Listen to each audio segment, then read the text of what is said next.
Welcome to another Scottish Greens podcast. I'm Lorna Slater, co-leader of the Scottish Green Party. Hi, I'm Blair. I am currently co-convener of the Glasgow and West of Scotland Young Greens, and I am an undergrad law student at the University of Glasgow. This podcast is the third podcast in our series where we're talking about what the future of Scotland can be.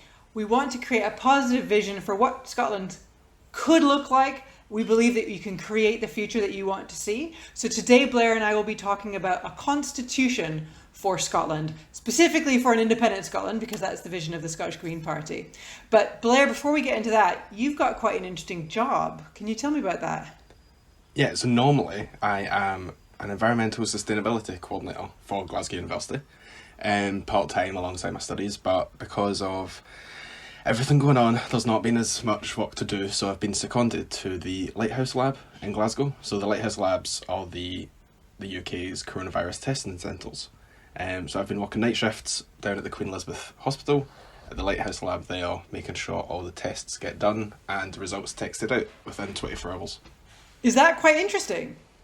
Yeah, it's busy more than anything else, because you're there at 2 a.m, because all the tests come in from all over Scotland, and there's a promise that you get your result within 24 hours. So from 2 a.m. till like 2 p.m, it is non-stop. So today's my first day off in a wee while of night shifts, so I've spent most of it sleeping.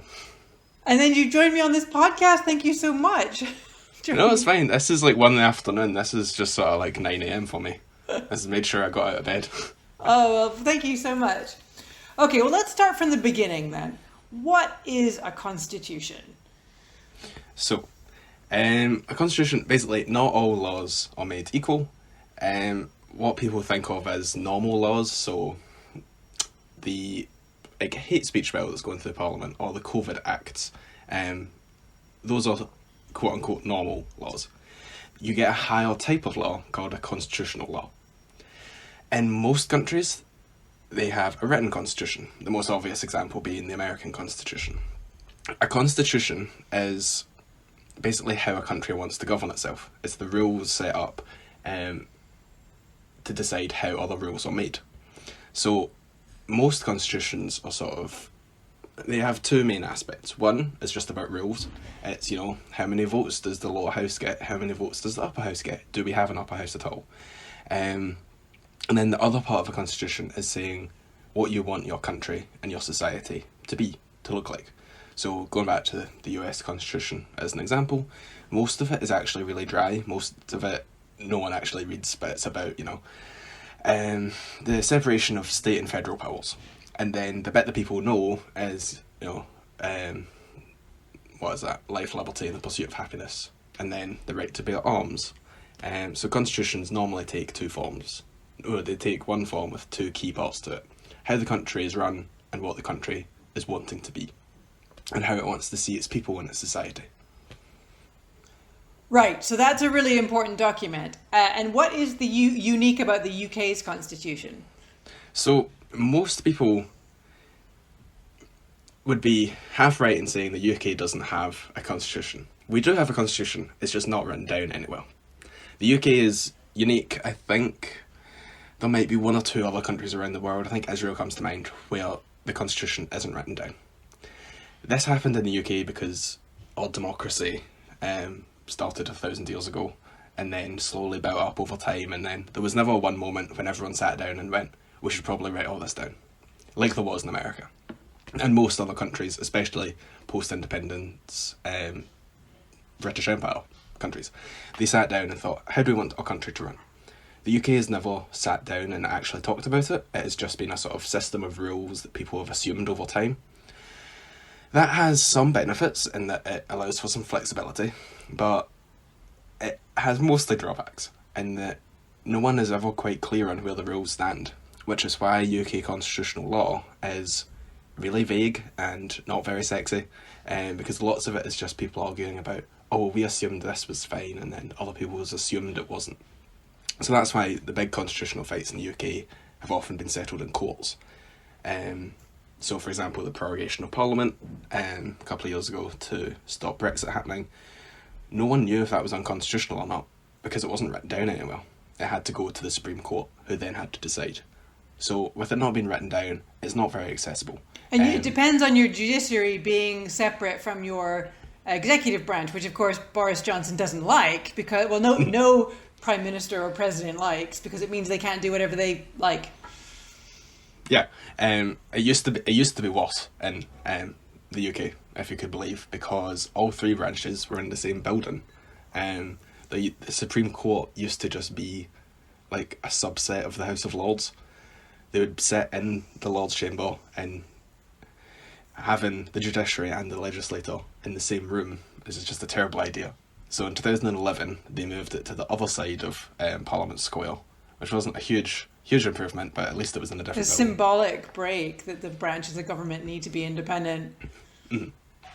But when you can stack the Lords, and then when judges have some pressure from the media about, unelected judges aren't democratic, but you can't elect the people who decide the rules about a constitution. So, yeah, constitutional law is not very sexy. It's pretty messy most of the time. But I think it's an exciting opportunity because, as you pointed out, there's a precedent for countries that are becoming independent, particularly of the British Empire, but any new democracy, any young country, there's a precedent for them sitting down and going, well, what kind of country do we want to be? How do we want to rule ourselves? How do we want to organize ourselves? So I think this is a really timely discussion for us to be having in Scotland. Support for independence is now a majority opinion. It looks like an unstoppable drive to independence. And of course, something that the Scottish Greens are concerned about is we don't want independence at any cost. We want independence for a reason, and that's because we want to build a better country, a different country. So this is our chance to do what other countries have done. The path is well trodden, to sit down and think about what kind of country we want and write that down in a constitution. What's the process for that? Like, what do countries do? How would we create a constitution and then get everyone in Scotland to agree on it? So, who gets to decide who makes the rules is probably the most important question when it comes to writing a constitution. Is it the MSPs who just happen to have been elected into Parliament at the time when we decide to write one? Is it one person, one vote? Is it a citizens' assembly type deal where there's a representative group of people who sit down and think, this is what we want? That's all up for discussion. That's all up for grabs. How have other countries done it? Has anyone done it with a citizens' assembly? You put me on the spot though. No, I don't know the answer. I'm not aware that anyone's done it with a citizens' assembly. Generally, it's a constitutional convention where you sort of pick experts, and say, you lock them all in a room. The American Constitution was written by a sort of motley crew of middle-aged, rich, white landowners.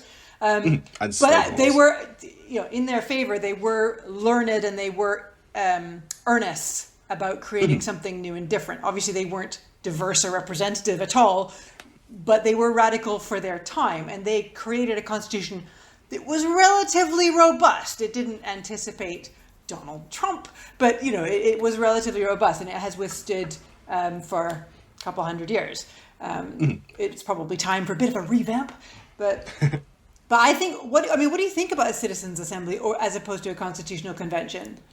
So there's basically two schools of thought here. Do you have everyone in society having an equal view and having an equal say? So the citizens' assembly route, citizens' assembly, you've got, say, 500 people, and you pick them in a way that is representative of the rest of society. Or do you decide that the people who, quote unquote, know best, so the philosophers and the legal scholars and the politicians, do they get to decide? That's what happened in the US with the Constitutional Convention. There are pros and cons to each. The obvious con of having a constitutional convention of set numbers of quote-unquote experts decide is that it's not representative. There were no women in the US Constitutional Convention, which or meant... black people. Or black people, or poor people. Poor people, yeah. Yeah.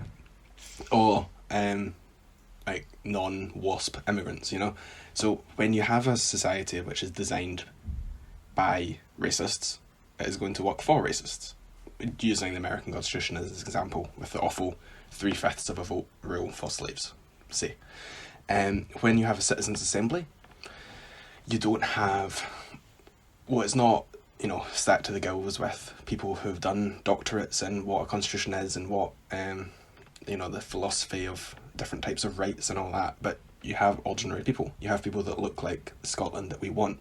So I am much more in favour of a citizens' assembly direction than having the future of Scotland designed by people who are already influential in this version of Scotland, the elite, effectively. And in my understanding of the Citizens' Assembly, so I was lucky enough to be invited along to the current Citizens' Assembly, which is discussing exactly the topics we're on, is what do we want in a future Scotland, is that they had all sorts of experts come and speak to them. And the idea is you take your Citizens' Assembly members and you educate them. You bring them up to speed on all the latest thinking. You give them the information and the choices and the data so that they become experts in the field, but having brought their own expertise as what it's like to live their experience of Scotland, of life in Scotland, because every single person has their own expertise, which is what it's like to be them. And that is so valuable. So yeah, I'm with you on that. I think a Citizens' Assembly would be a really cool way to create a constitution for Scotland. So what would we as Scottish Greens, what would we as Scottish Greens like to see in a new constitution? What would be a functional constitution, do you think? So I think the main thing that you want in a constitution is you want it to be based on values and principles. So the principles of the Greens are democracy, plurality, fairness, sustainability. We want all of these things sort of baked into a new Scottish constitution. In terms of the fine print of what exactly we want it to say, that's obviously an open discussion. So for the rules aspect of a constitution, there's a lot of ongoing debate. Do we need an upper house, for example? Do we want one? If we do have one, how would we decide who is in it? But I think as long as there are some key values underpinning that, then most outcomes would be good outcomes in that. So if, say for example, we believe democracy is a key fundamental value to what we want in an independent Scotland, we won't have an unelected upper house. That's off the table.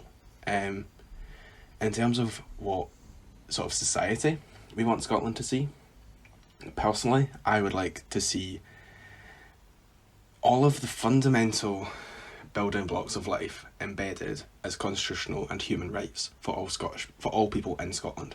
So right now, most of the focus on human rights they've been shaped by, sort of liberal classic economics.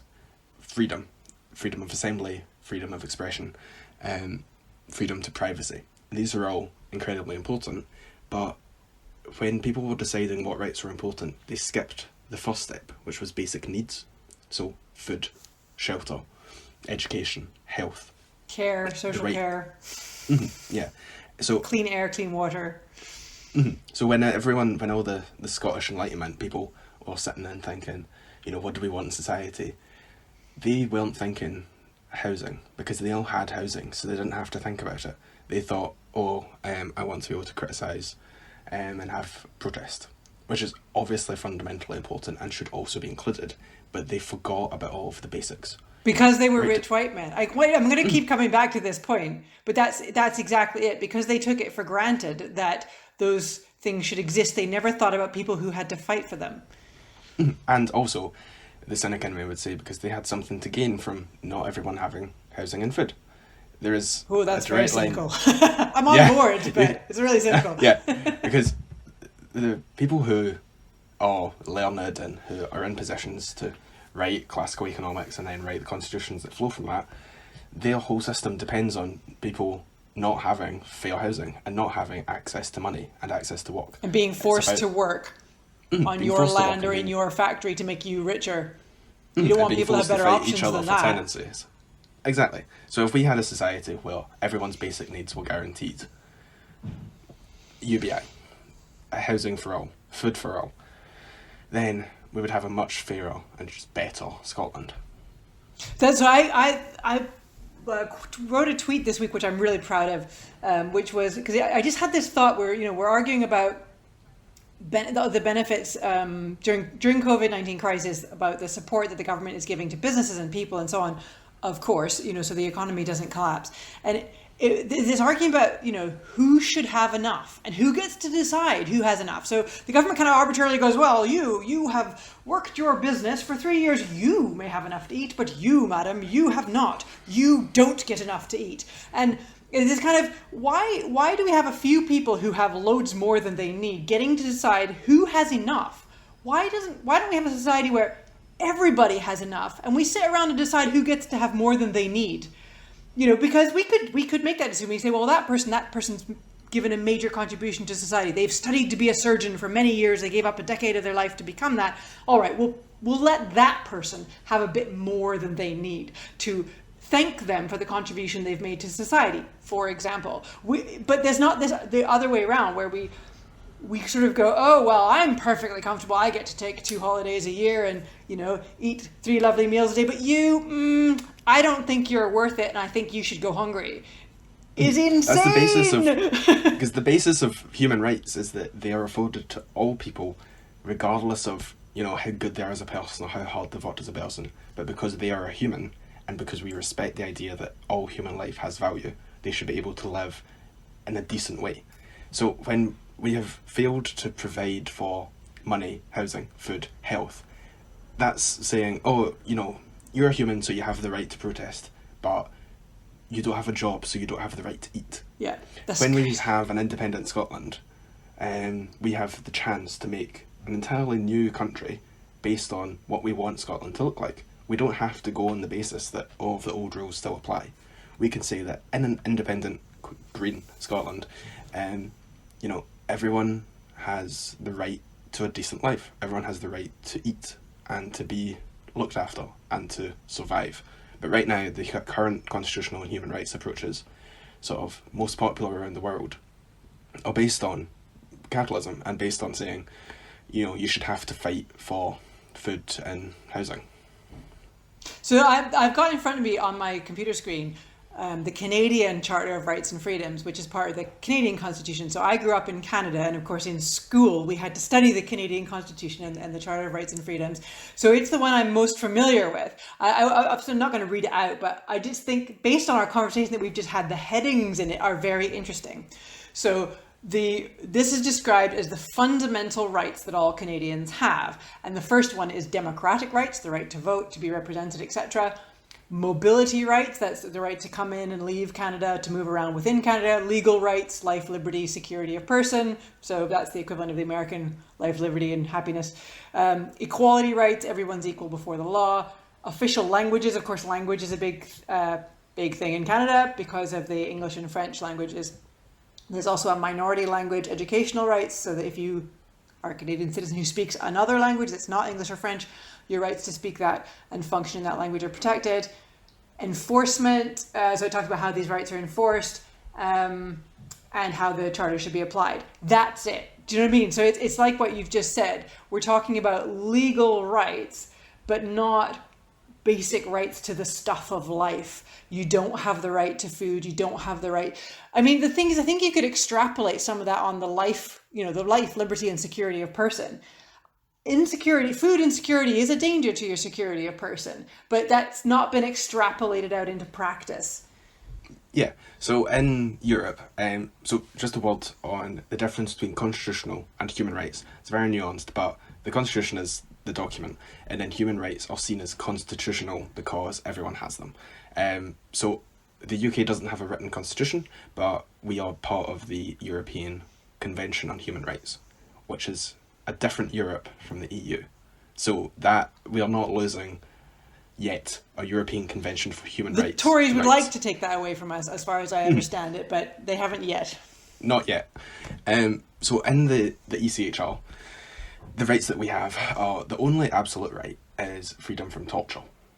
The other rights, like right to life, they're not absolute rights. What? Yeah. That's crazy. Yeah, because, so for instance, when a European country decides to send someone to war and then someone dies, then you could say, oh, well, yeah, you violated that person's right by sending them to be killed.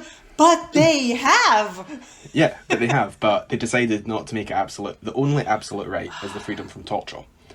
But the right to life, because of the way that the law works internally, because of the decisions lawyers and judges make, but also because of the way that people interact with the law. Someone who is on universal credit and has been rejected, they don't have the money, let alone the time or the energy, to go to a lawyer, to go to Strasbourg, to say, by sanctioning me on universal credits, I don't have enough money for food, and you are therefore impacting my right to life.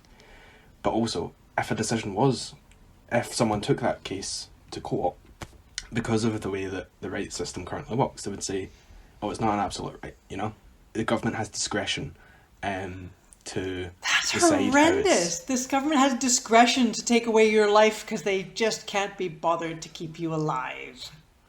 Yeah, there is no human right now to eat. It's the most basic. Eat and sleep is the most basic things that a human being needs to live, and it is not currently protected in law, the right to food. And the other things as well, we touched on this a bit earlier about the right around environmental protections, the right to clean air, the right to clean water. Talk to me about that. So, environmental. I sort of specialise in environmental law.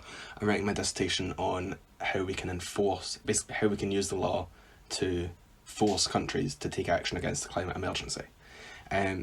So there are a couple of different types of environmental right. One that is really interesting and isn't really done in many places around the world yet. It's been done in one community council in the US and in New Zealand and a couple of countries in South America, is the right not to an environment, but the right of the environment. It's where the environment has legal standing.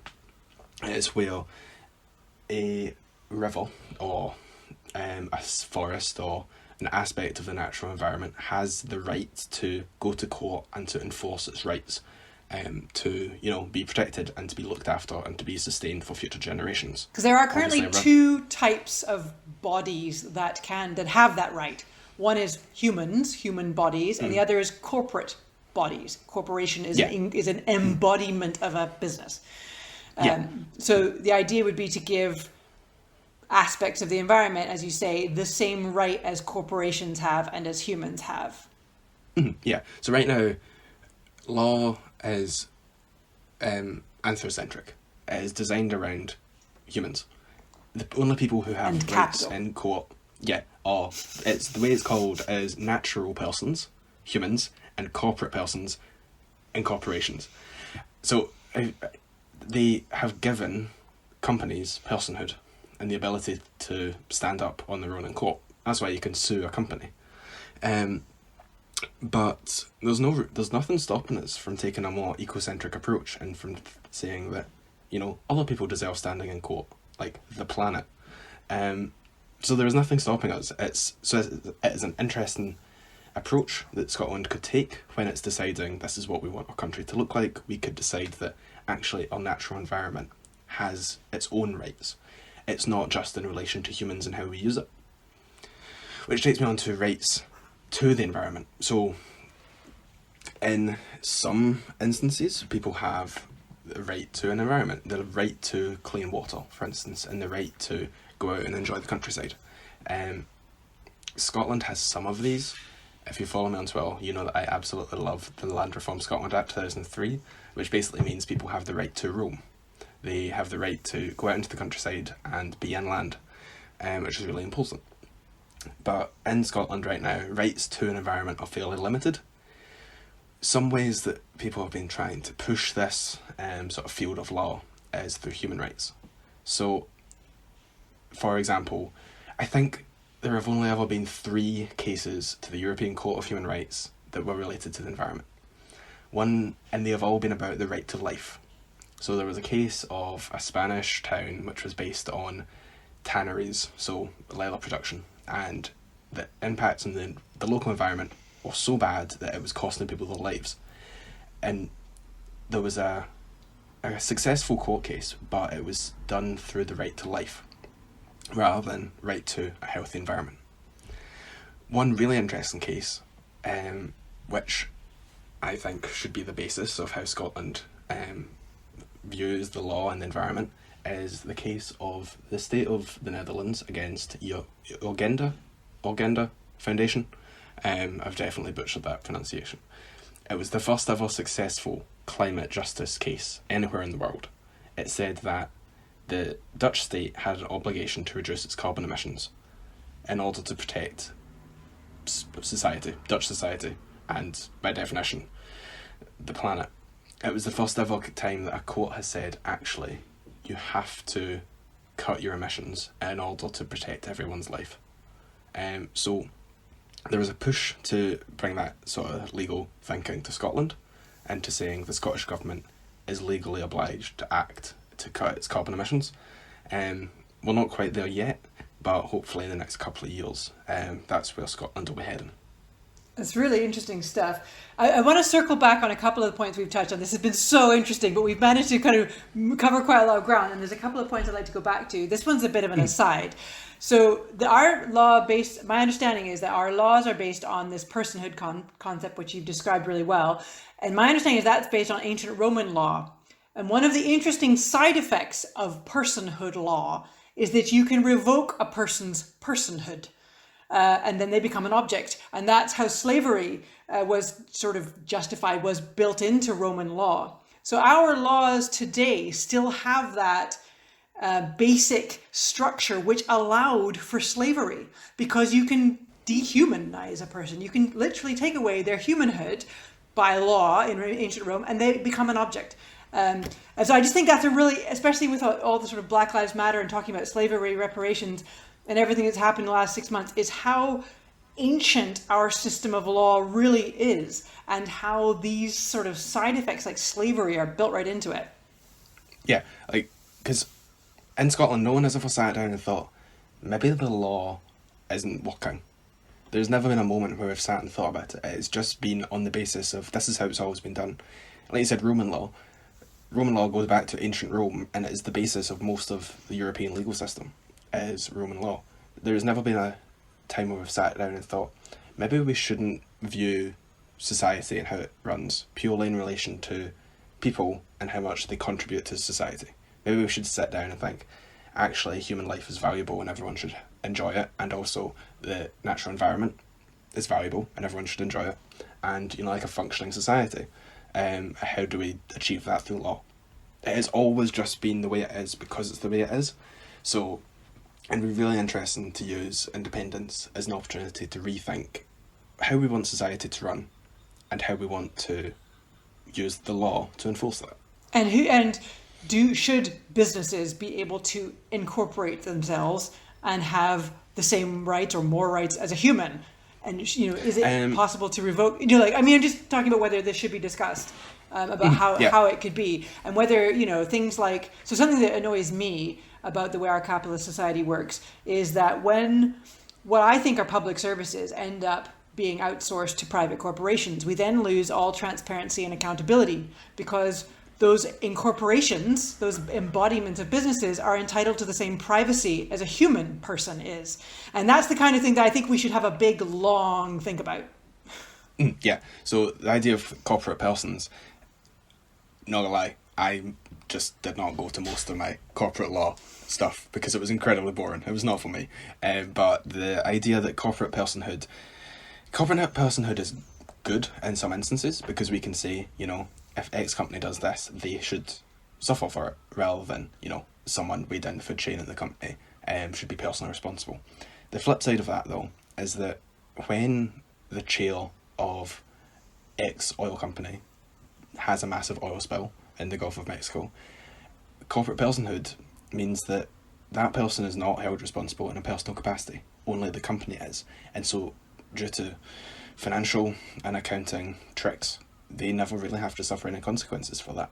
So there should definitely be less protection for corporations. More accountability, less protection for corporations and the people behind them. Yeah, I think that's really interesting. And this other point that I wanted to circle back on was this question about the second house, because I have views. My main view is that I think that something that's missing from our constitutions in the world is that the houses are not given sort of a remit. So we discovered recently with the House of Parliament in the UK and the UK government that they felt they didn't have a remit to protect UK democracy. They feel they have a remit to protect UK, from a military invasion or something. But when the Russians are hacking our elections, they're like, well, we're not sure that's our job to look after it. So I think that there ought to be something in a constitution about what their job is. Like, your job as the government, as the first house or the second house, is to uphold democracy, to enforce these rights. Like, that should be your number one job. And for me, something that I think is a failure of democracy, the way we implement democracy, is short-term thinking. So every political party, because we have elections every 5 years, which is good, means that we tend towards short-term thinking. And this leads to disaster after disaster after disaster, because people are only trying to get themselves re-elected in 5 years' time. Nobody's looking at what's happening in 50 years or 100 years' time. So one of my strong opinions is that an upper house in Scotland should be specifically constitutionally given the remit for how does this law affect the future? How is this going to look in 50 years? How is it going to look in 100 years? They should be specifically looking at things with a long-term remit to counteract this imbalance where the lower house is always on a short-term basis. Yeah, that's a really interesting idea. I've never actually held it put quite like that before. It's really interesting. Because if we had a written constitution, we could say, these are the things that we value about Scotland and we should be protecting. Democracy, the rights of everyone, regardless of, sexuality, gender identity, religion, belief, race, age, ability, and sustainability in the environment. If we had a part of the hopefully Scotland's constitutional makeup, which is removing the politics from the way that our society should run and looking at it as being sort of key principles that everyone in Scotland agrees are fundamentally important to the sort of Scotland we want.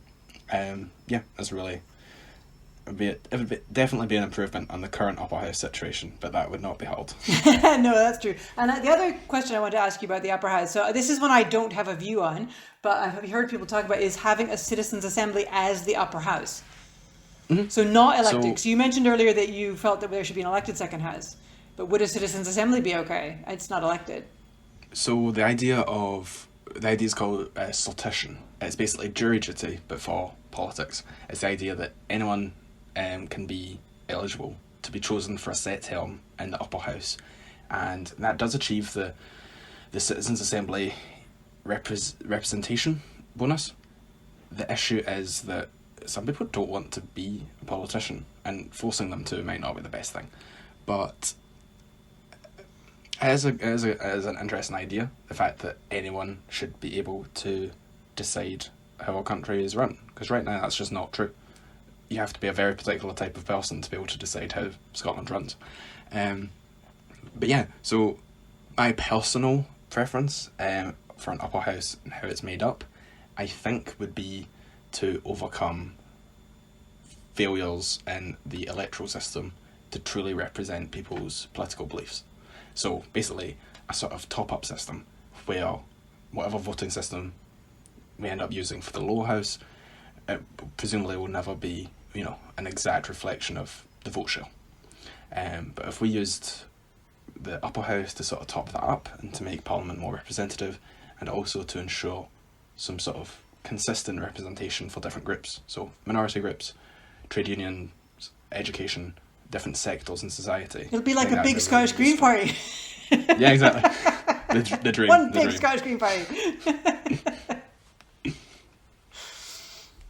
Brilliant. Cool. So I've got a final question for you, which is, you yourself, what are the top 3 things that you would like to see in a constitution for New Scotland? Okay, this is a very good question.